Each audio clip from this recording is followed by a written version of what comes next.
Hello, welcome again to FAIRtax Power Radio. I'm Bob Paxton. I'm Bob Scarborough. And we are the FAIRtax guys. It's Pat Albert, the Rubik's Cube, and your Scroll. inimitable scrolling banner, which still needs to show up behind the foul shooter at a Wake Forest basketball game. I promise I will go. I will. If I can't be there, I'm going to have two kids sitting down there just like this. There you go. There you That go. would that This would work. this tool is phenomenal, and this one's been deployed quite a bit. Uh, but you have the ability to get this on the FairTax store website, and they're not much. They don't cost much. Get a couple of three of them and pass them out to your friends and tell them stand on the busy street corner on Friday afternoon at 4 o'clock for rush hour, and it creates an impression, and people start seeing that, and then you can engage your buddies in a conversation, family members too. Uh, you know that will you tell them all about what we're talking about here. Tell them to listen to the program or watch the show, and get the book. The FairTax book is available, and there's two of them. Indeed. And encourage people to share the video and tell folks about it. We certainly appreciate it when you share the video here. We're here every Tuesday at 8 p.m. Eastern Time on the FairTax official Facebook page. It's also streams on our FairTax Guys YouTube channel as well. You can leave us a question or a comment in either place. We try to answer as many of them as we can. A lot of them right there in real time. We got some other folks, Randy Fisher and John Gaver, and sometimes Kerry Bowers is on with us. So Yep. if you've got a question about the FairTax, have at it. We'll try to answer it for you. But for the past several weeks here on FairTax Power Radio, we have been going through the White Bortz and Lender, the original FairTax book. We will continue to do that with a topic today that is something that is becoming increasingly relevant in today's society about how the FairTax will affect Social Security and Medicare. Something that, I mean, in an election cycle, it's just guaranteed you're going to hear somebody say, my opponent wants to take your Social Security away, or my opponent wants to cut your Medicare. Oh my Those have become pretty important programs to a lot of folks, including old retired guys like me. But anyhow, we will see what the FairTax does to those particular programs as detailed here in the FairTax book here shortly. But before we get into that, wow, wait a minute. Got to put the book down. And now we can do the fire starter here and get ready to go into FairTax, what the Congress critters are doing into congress.gov, what the Congress critters are doing to the tax code. They get away with this stuff because I think we're probably the only ones in the country that are watching them. We will do, again, what we do, you put the FairTax, not FairTax, I've got this on the brain here. We've got, you put the words Internal Revenue Code in quotes in the search bar at the top of the congress.gov page, so that you put it in quotes so you're searching on the whole string, and hit the go button looking only at legislation in the current Congress. As of the day we're recording this, 1,780 hits on that search. And at the top of this week's list is H.R. 9021. This says to amend the Internal Revenue Code of 1986 to deny the deduction for advertising and promotional expenses for prescription drugs. Now, that's one thing I've always kind of wondered about. And there's a companion bill in the Senate, by the way, S4691, that does the same thing.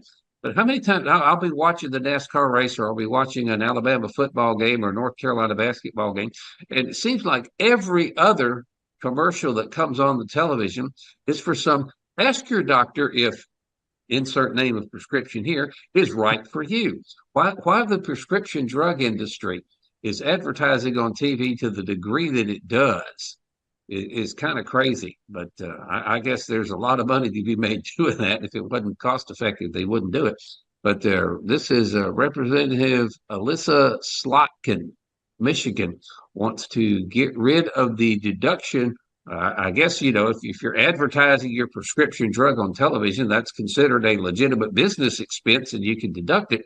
But they're trying to change the tax code so that is no longer the case. Hey, you know what?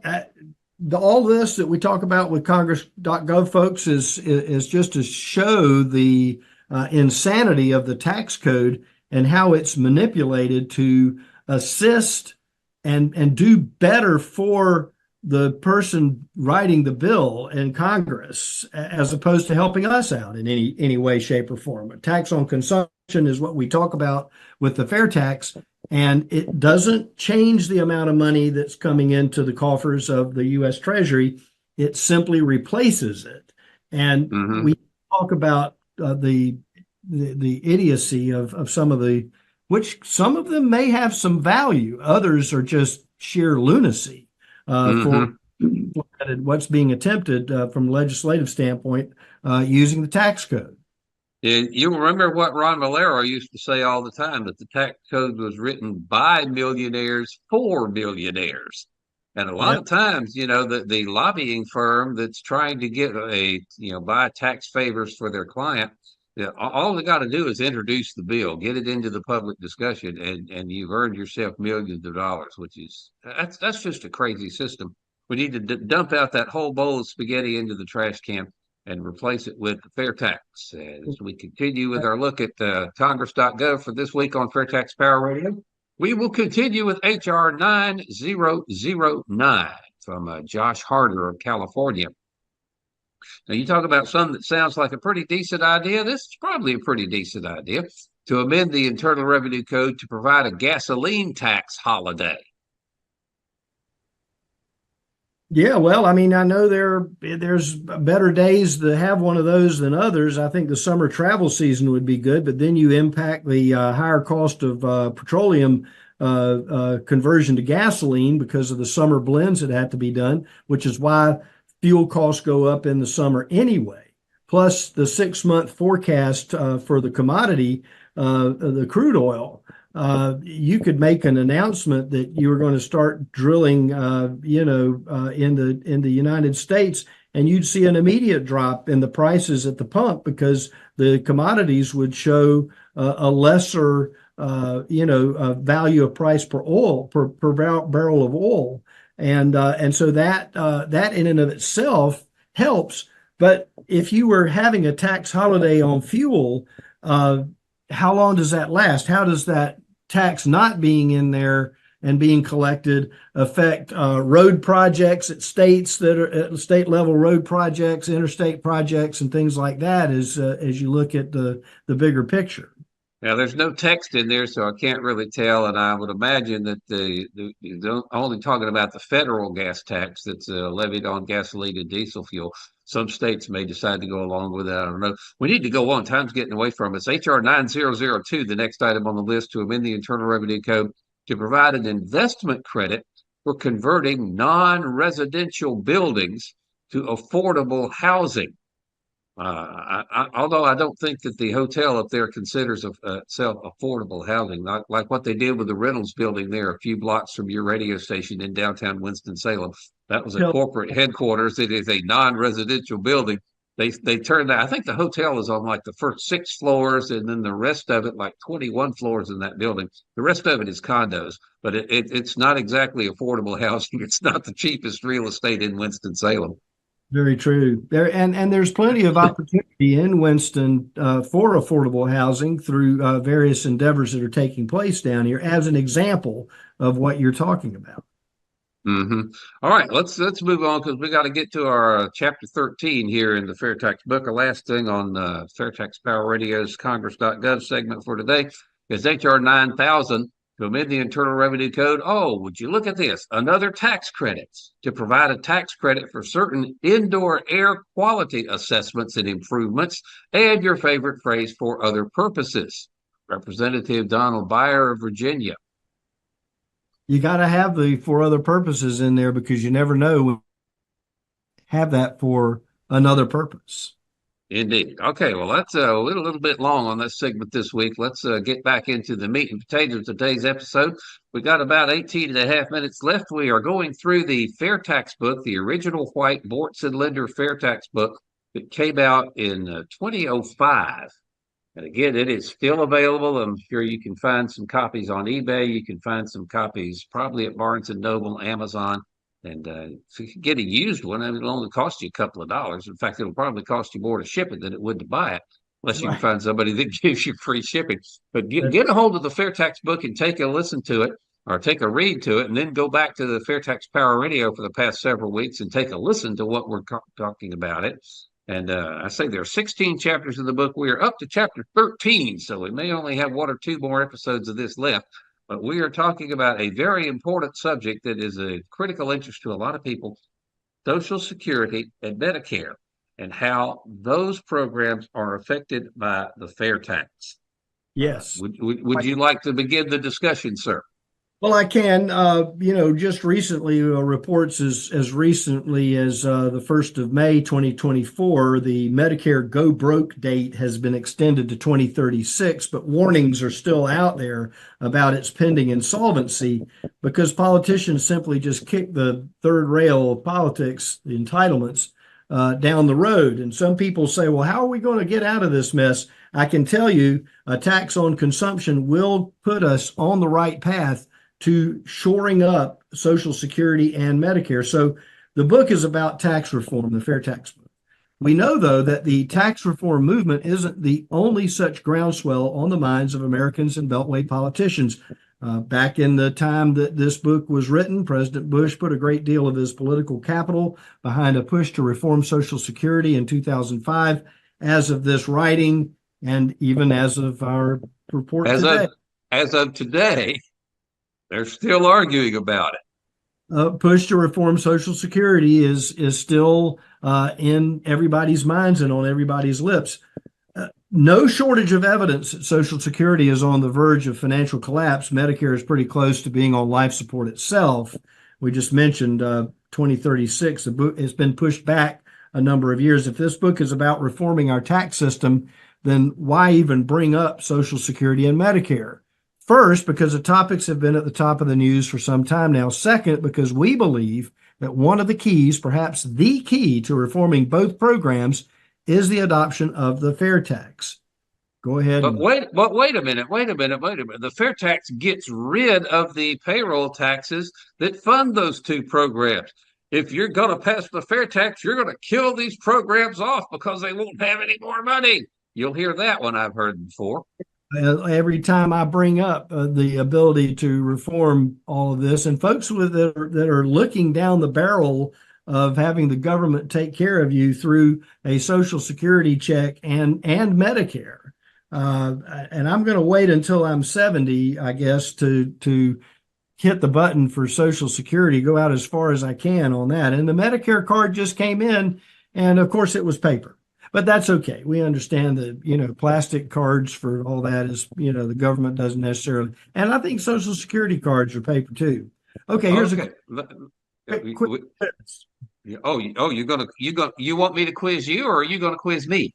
I'm going to quiz you on the first one, and we can flop back and forth on that. Okay. Which program is expected to go bankrupt first? Social Security, Medicare. Actually, they have been saying Medicare is closer to bankruptcy than Social Security. Though back when this book was written, it says the Medicare Board of Trustees predicts it will be bankrupt by 2020, which was 4 years ago. As far as I can tell, it's not there yet. But Medicare is indeed closer to insolvency than Social Security is at this point. But there is no doubt that they're both going to be down the drain here in a matter of years, maybe a decade or so. They are both going to be out of money. And they keep talking about, well, if that happens, we won't be able to pay full benefits. We can still give everybody their welfare. We can tell you, that's the wrong rabbit hole to go down. But anyway. Yeah. So how much you need to ask me the second question. Ask you the same question. Which one will go broke first? The second one. The second question. All right. How much of his or her paycheck does each American worker pay each month to support today's Social Security and Medicare program? 7.65% to the person, and the employer pays an additional amount of 7.65% for each of his employees. Yes, but if the employer did not have to match that as well, that money could be given to the employee in the form of a higher benefits or salaries. So you can make the case for the fact that the employee bears the whole 15.3% burden, because if the employer didn't have to pay that, you could give it to him as well, the employee as well. And we talk about this every once in a while when we address this subject, instant raise for the employee. Now, think about the prudent employee that gets the instant raise when the FAIRtax goes into effect could continue to live frugally and in the budget that they are currently living under, and take that 15% and put it in the bank. Indeed. Or security in the community that they live in. So all right, it's pretty much now let's go back and I'll do question 3 for you. I say time's getting away from us. Let's go on. How much do wealthy Americans living off their investment income and dividends, how much do they pay each month to support Social Security and Medicare? Nothing. What? Nothing? Are you kidding me? Only those Americans who work for a living pay Social Security and Medicare taxes. Americans who receive millions and millions of dollars in income each year from stocks and bonds but don't receive a traditional paycheck never pay a penny in Social Security or Medicare taxes. Wow. Again, this is a payroll tax. The current funding system for Social Security and Medicare only applies to people who are working for a paycheck. So if you're living off your investments, if you're living off dividends and not drawing a standard paycheck and getting a W-2 that you have to file at the end of the year, you are paying nothing. L0.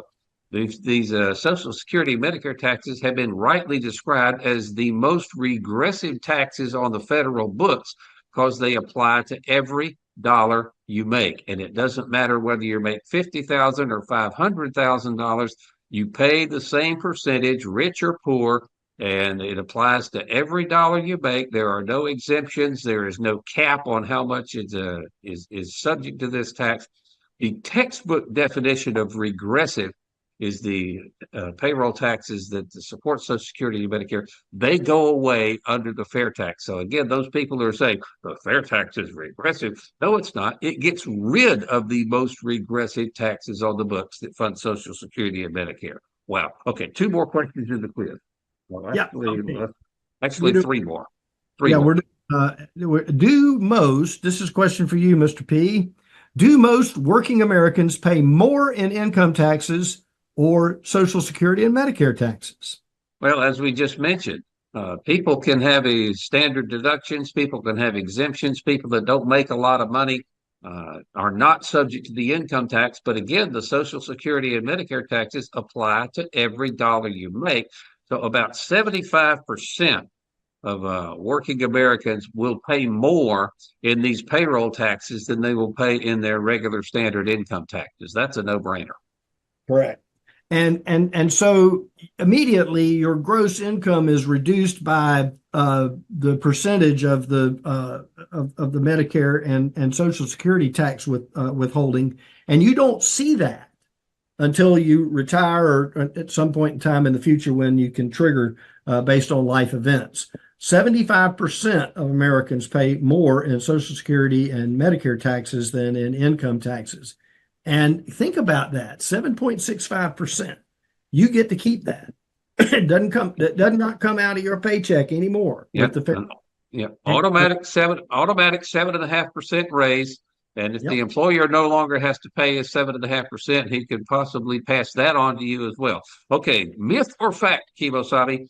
Members of Congress and the president do not pay taxes to support Social Security and Medicare. Myth or fact?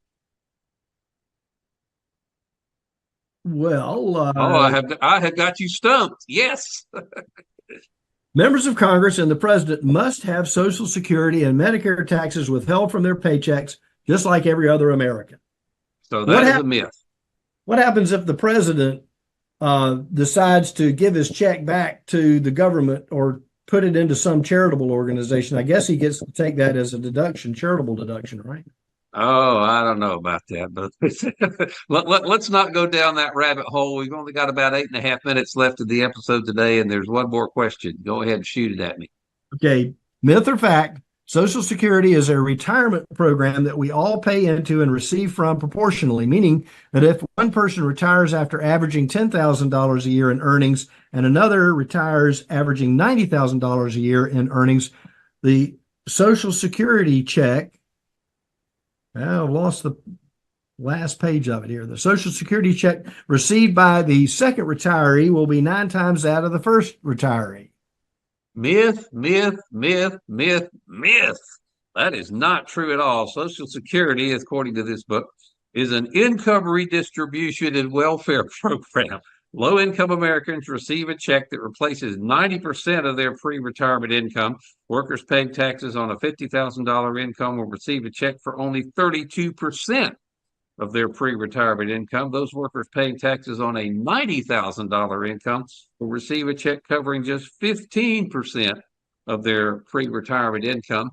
And the heck of this is, and I'm going off script here a little bit, you can work all of your life and put thousands and thousands and thousands of dollars into the system through this payroll deduction or payroll taxes system. And you file for your Social Security and you die within a week, you get nothing. All of that money that you put into over the years and years does not go to your heirs. You get nothing. That is a rotten system. The Social Security system needs to be reformed. But most of all, it needs to be the funding for it needs to be reformed so that it will not go broke in a few years. And that's what the FAIRtax will do. As we mentioned earlier, getting rid of the payroll taxes that currently support it does not equate to getting rid of the programs by starving them of their money, because within the FAIRtax bill, it is written there in black and white that a certain percentage of the general FAIRtax revenue that comes in will be earmarked for Social Security and Medicare. And again, as we said time and time and time and time again here on the program, consumption is a much more stable source of tax revenue than income. You know, in bad times, people get laid off, their income goes away, bang. They don't get a paycheck anymore, but they still buy things. So consumption is a much more stable platform on which to build a tax base than income. And with a certain percentage of it going to these two programs and getting rid of the regressive taxes, that will keep those programs going. When the under the current system, that is not going to be the case. They're going to go away one of these days if they don't fix it. And the politicians will kick it down the road, and there'll be some sort of a mechanism in place to keep it rolling along. And the biggest thing is, you know, couple the Medicare and Social Security trust fund situation with the national debt, and the service on the interest alone is rising on a regular basis. How is this going to be reconciled? Is it something is truly interested in, or are we operating in a deficit as a government, as a country? Are we operating in that way and really don't care about balancing a budget at all? I got to get to this little goodie in the book.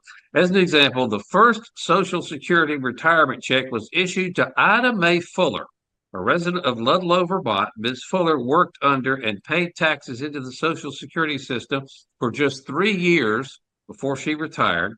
In those 3 years, she paid a total of $24.75 in Social Security taxes, yet her very first monthly check was $22.54, got just about all of it back in 1 month, and over her lifetime, Ms. Fuller received a total of nearly $23,000 from Social Security when she had paid $24.75 into the system.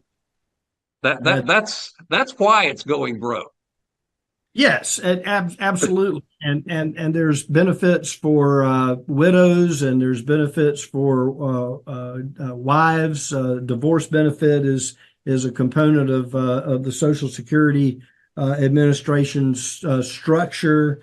Another one that was kind of funny was the earliest reported Social Security benefit paid was a lump sum benefit paid to a Cleveland man named Ernest Ackerman, who retired after paying into the Social Security system for 1 day. 1 day. And that 1 day, he paid a nickel into Social Security. When he retired the following day, he qualified for a lump sum payment of 17 cents. This is almost as fun as reading publication 17. Oh my goodness. And a lot less cumbersome too. Yeah. All right, let's skip ahead a little bit. We've only got about 3 minutes left, and one of the things that people talk about as far as keeping Social Security solvent is the number of workers versus the number of retirees receiving benefits. And back in 1940, this is on page 130 if you want to skip ahead to it. And looking at the ratio, there were 159.4 workers paying into the system for every beneficiary, i.e. retiree, receiving benefits. 159.4 to support each one. Today are actually down to, there's a projection, it goes ahead up to 2075, but as of today, the closest one that's actually happened, 2020, it's down to 2.6. 2.6 people are working for every retiree, and that is just, when the retirees are getting more than they put in, except for those that die before they get back what they put into it.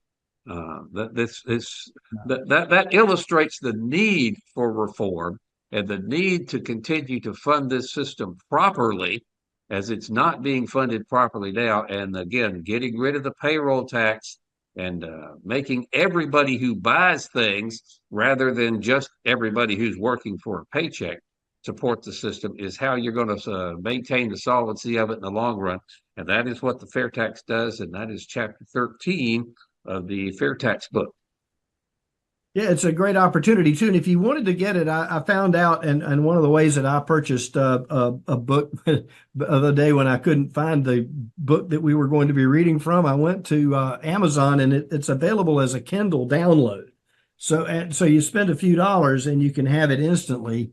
And that's something that's important, to be able to share this information. And as we said, the book was written back in 2005. It does give you a sense of, if not using the actual numbers that are there, it gives you a sense of the philosophy behind the FAIRtax, bringing a lot more people into the process of paying taxes for our government operation. Goes from 155 million taxpayers to over 300 and some change, however many people there are in the country, plus everybody else, that international travelers and so on. It's just a phenomenal way to, as is said, add rocket fuel to our economy and revolutionize our ability to save.